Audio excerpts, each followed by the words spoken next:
Il y a des journées dans le foot où tout arrive en même temps. Des adieux, des records, des larmes, des effondrements. Hier, c'était exactement ça. La Première Ligue a fermé ses portes et elle l'a fait avec une intensité émotionnelle qu'on n'avait pas vue depuis des années. Pep Guardiola en pleure sur le banc pour son dernier match, Mohamed Salah qui dit au revoir à Anfield en battant un record légendaire, Bruno Fernandes qui entre dans l'histoire de la Première Ligue en pulvérisant des records qui tenaient depuis décennies, Arsenal qui soulève le trophée sous les confettis, et en Serie A, un effondrement collectif du Milan et de la Juventus qui va marquer toute une saison. Et pour finir, l'Argentine retient son souffle sur une image qu'elle ne voulait pas voir, Lionel Messi qui quitte le terrain en tenant sa cuisse à 3 semaines du mondial. Ça commence maintenant. Le PSG est à 5 jours de son rendez-vous avec l'histoire. Paris va disputer ce qui pourrait être le match du siècle au Bernabéu de Budapest le 30 mai contre Arsenal. Et Luis Enrique a choisi une approche précise pour cette semaine de préparation. Pas de surcharge tactique, pas de discours émotionnels à répétition, pas de réunion de groupe à n'en plus finir. Les familles sont là, les joueurs vivent normalement, l'ambiance est légère. C'est exactement ce qui avait fonctionné l'an dernier pour leur premier titre en Ligue des Champions. Le PSG va donc disputer sa 3e finale de Ligue des Champions en 6 ans, 2 fois de suite maintenant. Et si Paris gagne à Budapest, ce sera le doublé consécutif, quelque chose que seul le Real Madrid avait réussi dans l'histoire moderne de la compétition. L'enjeu est colossal. En face, Arsenal a parfaitement géré sa dernière journée de Première Ligue. Les Gunners se sont imposés 2-1 à Selhurst Park contre Crystal Palace avec des buts de Gabriel Jesus en fin de première période et de Noni Madueke juste après la pause. Mateta a sauvé l'honneur pour les Eagles, mais l'essentiel était ailleurs. L'essentiel, c'était ce trophée de Première Ligue soulevé par Martin Odegaard au coup de sifflet final devant des milliers de supporters des Gunners en délire dans les travées de Selhurst Park. 22 ans. Et maintenant, il vise le doublé historique. Arsenal, fort des coups de pied arrêtés, et le PSG a sans aucun doute planché toute la semaine sur ce sujet précis. Et hier, à l'Etihad Stadium, c'était la fin d'une ère. Le 593e et dernier match de Pep Guardiola à la tête de Manchester City. Son équipe a perdu 2-1 contre Aston Villa, les laissant vainqueurs de la Ligue Europa, un résultat qui n'a aucune importance sportive, mais qui résonne d'une façon particulière. Guardiola a craqué à plusieurs reprises sous le coup de l'émotion pendant la rencontre. Et pour marquer le coup, Manchester City a rebaptisé l'une de ses tribunes à son nom. Une décision à la hauteur du personnage. 10 ans, 20 titres. Un avant et un après dans l'histoire du football anglais. Bernardo Silva et John Stones disputaient eux aussi leur dernier match avec City. Le Portugais a été discret sur son avenir, disant qu'il ne savait pas encore où il rebondirait. On a vu hier que l'Atlético de Madrid était clairement en pôle pour le récupérer. À Liverpool, Mohamed Salah a dit au revoir à Anfield de la plus belle des façons.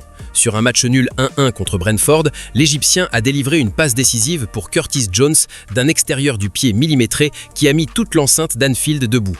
Cette passe était la 93e de Salah en Première Ligue avec Liverpool, dépassant ainsi Steven Gerrard et son record de 92 qui tenait depuis des années. Et en plus de ça, ce nul a suffi pour qualifier Liverpool pour la Ligue des Champions la saison prochaine. Remplacé à la 74e minute sous une ovation debout de tout Anfield, Salah a déclaré ensuite qu'il avait sûrement plus pleuré hier que dans tout le reste de sa vie. 9 ans, un monument, irremplaçable. Et pendant que Liverpool était dans l'émotion, Tottenham, lui, était dans l'angoisse totale. Les Spurs avaient besoin d'un résultat contre Everton pour assurer leur maintien en Première Ligue. Et ils l'ont eu. Victoire 1-0 grâce à un but décisif du Portugais João Palhinha. Et Roberto De Zerbi a failli arracher son t-shirt sur le banc tellement il était heureux. L'image était drôle, mais le soulagement était immense. Une saison catastrophique, mais au moins les Spurs sont en Première Ligue la saison prochaine. C'est le minimum vital. Et pour boucler cette page anglaise en beauté, parlons du meilleur joueur du championnat. Bruno Fernandes, élu joueur de la saison de la Première Ligue, a terminé cette dernière journée en battant un record historique. Il a délivré sa 21e passe décisive de la saison lors de la victoire 3-0 de Manchester United contre Brighton, permettant à Patrick Dorg d'ouvrir le score d'une tête sur corner. 21 passes décisives en une seule saison. Il dépasse ainsi Thierry Henry et Kevin De Bruyne qui partageaient ce record depuis 2003 et 2020. Et Fernandes a également marqué dans ce match. Une saison individuelle extraordinaire pour le capitaine de United. Direction l'Italie maintenant, et il faut bien le dire, la dernière journée de Serie A a été absolument dingue. La Gazzetta dello Sport titre avec une une simple et efficace « Milan et Juve dehors, Romain et Côme en fête ». Et c'est exactement ce qui s'est passé. L'AC Milan s'est fait écraser à domicile 2-1 par Cagliari, une équipe qui n'avait absolument plus rien à jouer, ouvrir le score rapidement avec Salemackers, puis s'effondrer complètement, perdre 2 buts et dire au revoir à la Ligue des Champions sous le son de San Siro silencieux.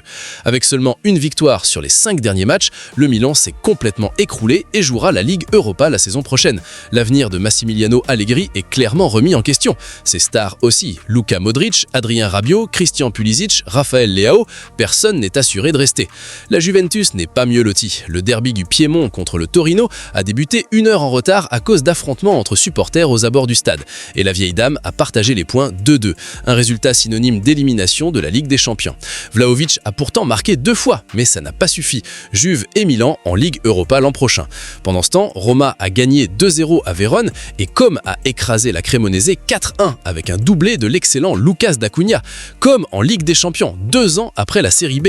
C'est l'un des plus beaux contes de fées du foot européen ces dernières années. Et c'est ce que Fabregas comme entraîneur, lui qui convoité par de nombreux grands clubs. Maintenant, en Espagne, il y a du nouveau. Juan Enrique Riquelme sera candidat aux élections présidentielles du Real Madrid. Première élection depuis 20 ans, puisque Florentino Pérez n'avait jamais eu d'adversaire.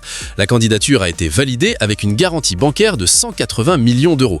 Riquelme a accordé un entretien à Marca pour présenter son programme, un Real qui retrouve ses valeurs et qui recrute des joueurs confirmés.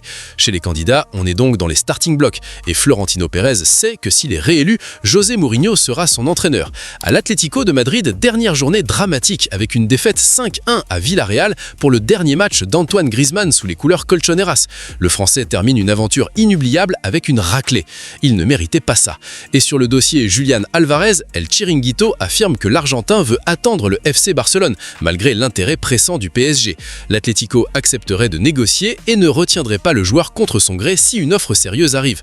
Au Portugal, exploit historique hier soir. Le club de Torres Novas, pensionnaire de 2e division, a battu le Sporting Portugal en finale de la Coupe du Portugal aux prolongations. Première Coupe de Portugal de leur histoire, 70 ans après une finale perdue contre Porto. Et cerise sur le gâteau, ce petit club de l'ouest du Portugal peut encore monter en première division. S'il monte, il jouera la Ligue Europa en première division. S'il ne monte pas, il jouera la Ligue Europa depuis la 2e division.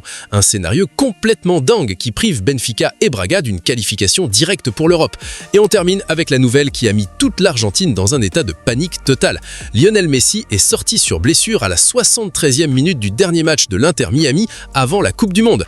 Une victoire spectaculaire 6-4 contre Philadelphie.